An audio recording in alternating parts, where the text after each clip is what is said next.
What I talked about before was the access gap. So there's another reason sometimes why people don't have access to medicines. It's not just price, it's the fact that the medicines don't exist. So it's hard to afford a drug that doesn't exist. And this is the relative burden of disease in the world. This is the major diseases that affect the world, both through morbidity and mortality. Cardiovascular disease, cancer, HIV, AIDS, TB, malaria, and all of the tropical diseases taken together. In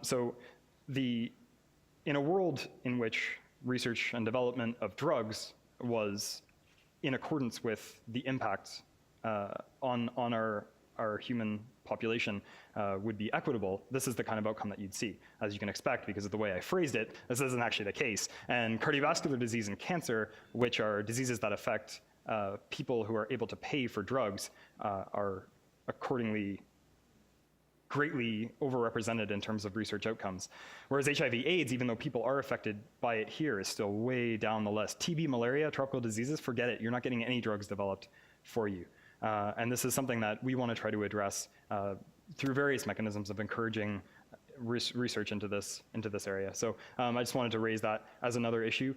Encourage you to visit our website and maybe sign on to this, talk to people about it, just educate yourself, be interested. You don't have to read that actually, sorry. The clicker's not working. Okay, these are the three things that we propose, just in summary, both that equal access in terms of price should be promoted by universities, research and development also for neglected diseases that affect poor populations should be promoted, and also that the Technology Transfer Office doesn't just look at those money bags, and instead they measure their success by their impact on human welfare instead.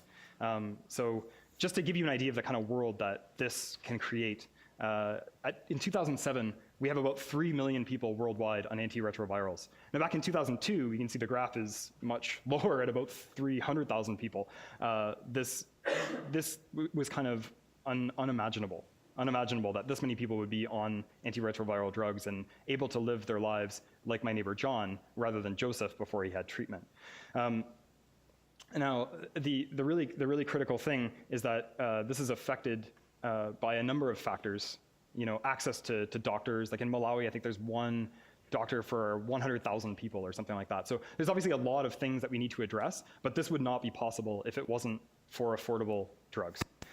Sub-Saharan Africa, in dark blue, is where the vast majority of people, 90% or more, are left untreated by antiretrovirals. And you can see even here, where the disease is at its worst and poverty in general is at its worst, you can see that as the lighter shades of blue come online, you have upwards of 50%, and those little gray areas at the very bottom, you have greater than 75% coverage. So it's really changed the world. And I just want you to think about that and think in terms of this young man,